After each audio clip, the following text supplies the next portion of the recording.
Hey fellas, here at the looks like the week 12 review. Obviously, I haven't been able to make videos every week. Schedules getting gets busy from time to time with work and holidays and all that good stuff. I'm sure you guys understand, but I'll try my best to finish out the season. Of course, like with my team sucking, it's not very fun to review review shit every week because then I get to see how bad I actually did, and it's just honestly not enjoyable for me.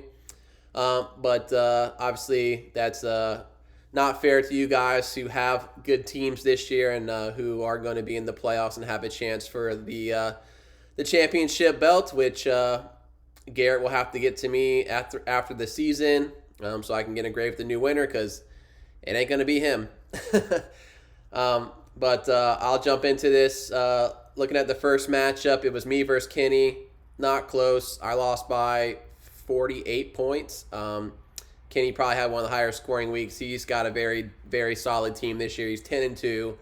Scored 151. I only put up 104. Kenny had Josh Allen, who scored 40. Still couldn't win. I want to say he's got a horrible overtime record as well. That was obviously a very exciting game for those that got to watch it. I saw some of that game. Looks like Rashad White got him 12, Tyreek Hill 21. Obviously, he's extremely dominant. It's amazing. Zay Flowers had 2 touchdowns, 21 points. Hawkinson did well for him at 14, 11 out of his kicker. Had Rashid Rice on the bench who had 21. So could have got some more points there. Sam Howell with 12. So just all in all, good team. I mean, the only dud on his lineup was Jalen Warren and maybe the Saints defense. I mean, not really sure what I guess you should expect out of a defense. 3 points. I mean, shit, I'm like, as long as you don't get negative. Jalen Warren only got him 6. But looking at my team, Justin Fields led the way with a whopping 10.5. I really appreciate it, Justin. Austin Eckler, first round pick, just hasn't played like one really. 7 points. Had Charbonnet. I played him this week with Kenneth Walker out. Obviously didn't have much of a choice either because my team is garbage. Of course, tough matchup for him. Got 8 points. Man, 8 points was good for me in that matchup. Chris Olave got a concussion in the game. He was playing very well. That sucks. Nico Collins got me 20. Lost Mark Andrews the week before, so I said, fuck it. I'll go with Johnny Smith. Oh, yeah, awesome. 0 points. Gabe Davis did well, 20 points. We know he's extremely fluky. Nothing else really going on. Did have Christian Watson on the bench with 18, but of course, I know somebody had mentioned it in the chat on Thursday. It's like, I want to say in the first quarter, he had 3 or 4 catches, and that was his most catches on the season. I think that's what they said on the broadcast. Whether or not that's actually true, I don't know. I'm trying to pull it up here. Yeah, he never had more than 3 catches in a game all season until Thursday. So, like, of course I benched his ass. Like, he wasn't playing well until then. Highest scoring game of the season, not even close. But, it is what it is. Of course, my bench isn't any good either, so whatever. Next up, we got Josh versus Jason C. Josh won this one, 114-96. Josh is probably on the edge of the playoffs with a 6-6 record. Herbert didn't help him this week with only 13. Montgomery got him 15. Stevenson with 19. He has played fairly well the past few weeks after not playing very well. He had 21 a few weeks ago, then 12, then 19. So getting to double digits is what you expect. Jamar Chase is going to struggle, obviously, without Joe Burrow anymore, so getting 10 points is probably decent. I don't think Brownie's any good. Tank Dell had 15. Metcalf continues to not play that great this year with 5.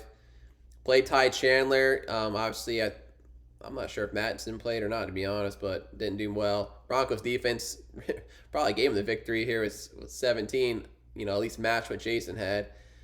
Kicker got him 9, nothing on the bench. Looking at Jason's team, Baker Mayfield, not very great either with 13. ETN only had 11 here. And ETN has been down the past 3 weeks after being one of the best running backs in the league. Mostert got him 21, 2 touchdowns.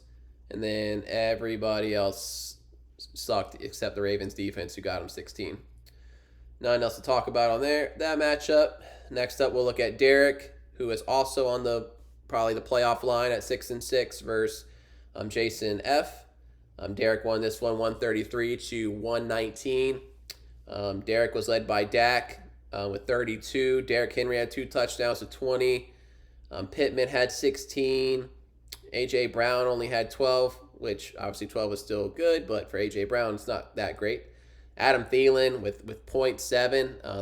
That's a rough there. I mean, he started off the season dominating and has been like 11 or less in the past 5 weeks. So definitely coming back to earth.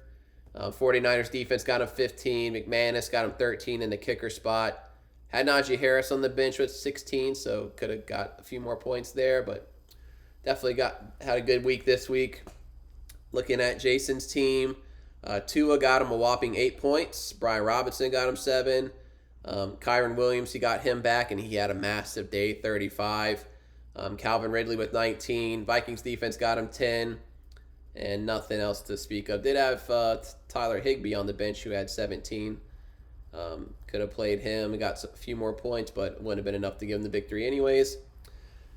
Next up, we got Dakota versus Michael. Dakota won this one 137 to 95. And Dakota's probably on the playoff line, I guess, 5-7. I'll look at the standings at the end here.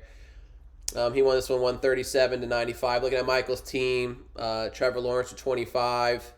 Sam Laporta had 15. Steelers defense with 11. And everybody else had single digits. Curtis Samuel on the bench with 15 would have been nice. Amari Cooper only had 2.6. I guess he got hurt in that game because he's got a questionable tag next to him.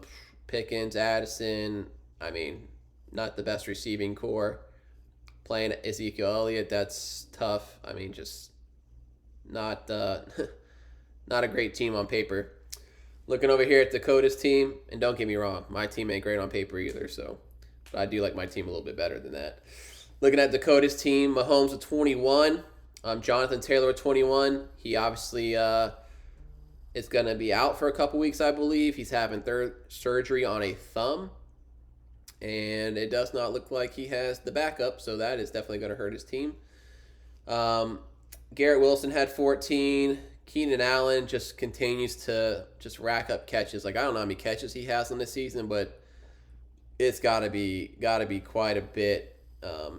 I mean, 14 this week, 10 the previous week, 11 the week before that. He had 18 early in the season. Those are all his double-digit weeks. Looks like he has 97 catches on the season so far. That's crazy. Kelsey got him 12. Dolphins defense got him 23. Big day there. Kyler Murray on the bench had 20. So it didn't matter who he played at quarterback.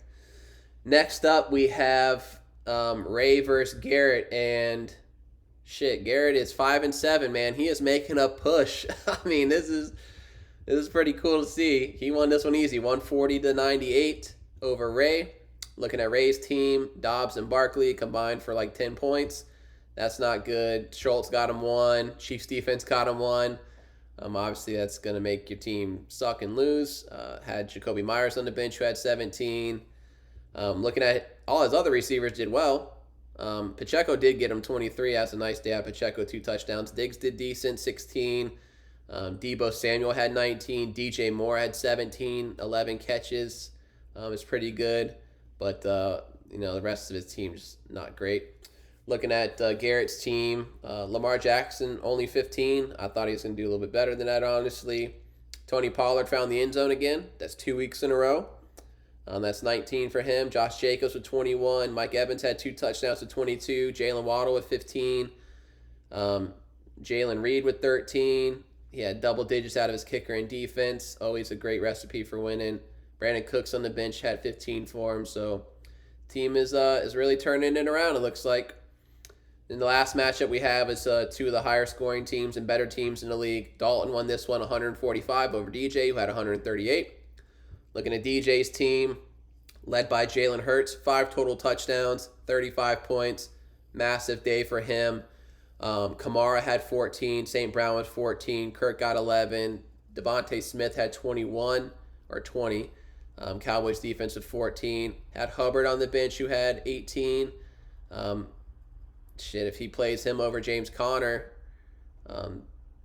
or even if he plays him over Jerome Ford, that probably gets him the victory. So tough decision there. I mean, I think obviously I'm playing Connor regardless, but over Ford, that's a tough one there. Firemuth on the bench, who has 17 as well, did make a smart decision benching Deontay Johnson. So, and I would not advise playing him after the shit that happened on Sunday. Looking at Dalton's team, C.J. Stroud. I mean, this guy, he's not going to win the MVP, but I honestly think he should. I think he is the most valuable player to his team. Everybody wrote off the Texans. He's a rookie. They weren't supposed to be good or competitive. They may win the division potentially, and this dude is a baller. Like, Panthers fans are so upset that they didn't take him. I told everybody, I said, it doesn't matter who you take, you're going to pick the wrong one, and of course, it looks like they did. I'm not saying Stroud would be light years better than Bryce Young on the Panthers. I think the Texans are a better team. I think they have better playmakers around him, but I don't think it's like a landslide. I mean, it's reasonable. I mean, I think Bryce Young would do better on the Texans than he's doing on the Panthers, but I mean, I think it's pretty clear Stroud's a better player regardless. So they definitely made a mistake there. McCaffrey, 28 points. I mean, it's McCaffrey. It's just 20 points every week. Bijan, finally playing like Bijan, 26. We'll see if he can keep it up or not. Marquise Brown got him 12. Patriots defense got him 13. Puka struggled a little bit. Kincaid struggled a little bit. But when you get, 3 players scoring over 25, you're probably going to win. All right, that's all the matchups. Let me see what the standings look like. Looks like Dalton, Kenny, and DJ are already clinched playoff spots, so that only leaves 3 playoff spots left. And son of a bitch, dude, I think we only have 1 week left. No, we have 2 weeks left. There's 2 weeks left. All right. Looks like the only team that is, I guess, mathematically eliminated is Jason C. He's 3-9. Everybody else still technically has a chance. According to ESPN, me, Michael, and Jason F. have a 1% chance at making the playoffs. So you might as well count all 3 of us out. So that'll leave Ray at 7-5, who obviously has a little bit of an advantage with the win there. Josh and Derek at 6-6, and then Dakota and Garrett at 5-7. Looks like Ray has a 95% chance making. Derek 84, Josh 72. Dakota 28 and Garrett 18. So we'll see what happens. I'm sure I know. Let's see who plays who. So I play Garrett this coming week. That matchup is projected to be close. There's a lot of players on bye this coming week. It's going to be tough for Dakota. He's up against Dalton. Obviously, we're getting back into like the kind of the rivals. Kenny and Ray play each other. Derek and Josh play each other. That's probably the biggest matchup this week with both of them being 6-6. That'll give one of them a little bit leg up on the other going into the last week. I play Ray the last week. Looks like Derek will probably have a win the last week playing Jason C. Garrett's got to play Kenny the last week, so that's a very tough matchup, and Dakota's got to play DJ, so we'll see how it all plays out. 2 weeks left. Waivers are processed tomorrow. Nobody big. I mean, obviously somebody's already got Zach Moss in the league, I'm almost certain. I am just going to double check. Yeah, it looks like Dalton has Zach Moss, so obviously that's kind of the only big guy I believe is available out there, or the big guy that you would look to see if they're available, not available in this league. I'll have power rankings up once I get that put together here. And good to be back with you guys. I hope you all had a happy Thanksgiving and enjoyed all the football. College is getting, rivalry week was pretty cool. And best luck to everybody, and I'll hopefully see you next week or whenever I can get back on here. Actually, next week, if I do, it'll be Wednesday. I'm going to I have to go to California Friday, and I'm flying back Tuesday, so I'm damn sure not doing it Tuesday when I get back after fucking 5-hour, 6-hour flight. So I will hopefully see you guys next week. If not, I'll definitely make sure to do one to wrap up the season right before we start the playoffs. See ya.